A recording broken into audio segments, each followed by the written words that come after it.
ভারত ছাড়ল জল, হাবুডুবু খেতে খেতে বাংলাদেশের কাতর আর্জি। বাংলাদেশের বন্যা নিয়ে কটাক্ষ করে এমন কাণ্ডজ্ঞান শূন্য বিবেকহীন অমানবিক সংবাদ প্রকাশ করে ভারতীয় সংবাদ মাধ্যম জি24 ঘন্টা।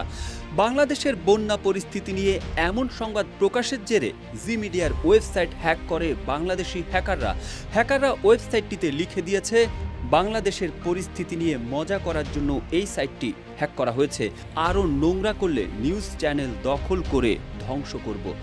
কয়েকদিনের টানা বৃষ্টি ও ভারতের ডুম্বুর ও গজলডোবা বাঁধ খুলে দেওয়ায় বাংলাদেশের উত্তর পূর্বাঞ্চলের বেশ কয়েকটি জেলায় ভয়াবহ বন্যা দেখা দিয়েছে।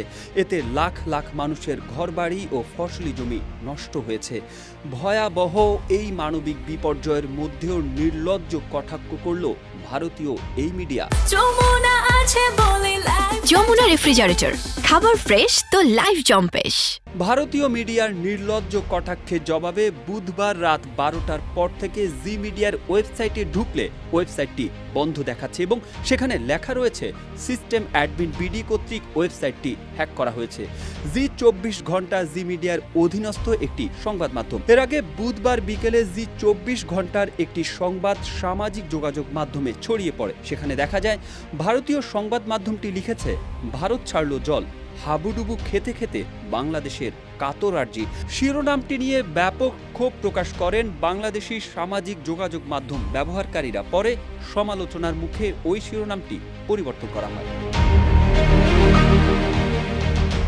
জি24-এর ওই নিউজের ভিতরে বলা হয়, কয়েকদিনের টানা বৃষ্টিতে ভয়াবহ বন্যা দেখা দিয়েছে ত্রিপুরায়। এতে এখন পর্যন্ত 7 জন নিহত হওয়ার খবর পাওয়া গেছে। নিখোঁজ রয়েছেন আরও 2 জন। বন্যার কারণে ডুম্বুর জলবিদ্যুৎ প্রকল্পের বাঁধ খুলে দিয়েছে কর্তৃপক্ষ, আর সে কারণেই ভাসতে চলেছে বাংলাদেশ। অন্যদিকে বাংলাদেশের পূর্ব সীমান্তবর্তী অঞ্চলে ভারত কোনো বাঁধের মুখ খুলে দেয়নি বলে দাবি করেছে দেশটির পররাষ্ট্র মন্ত্রণালয়। অতিরিক্ত পানির চাপে সেটি একাই খুলে গেছে বলে দাবি করেছে তারা। আজ এ নিয়ে একটি বিবৃতি দিয়েছে ভারতের পররাষ্ট্র মন্ত্রণালয়ের মিডিয়া সেন্টার। এতে বলা হয়, আমরা বাংলাদেশকে বর্তমান বন্যা পরিস্থিতি নিয়ে উদ্বেগ প্রকাশ করতে দেখেছি যে ত্রিপুরার গোমতী নদীর উজানে ডুম্বুর বাঁধ খুলে দেওয়ায় পূর্ব সীমান্তের জেলাগুলোতে বন্যা সৃষ্টি হয়েছে।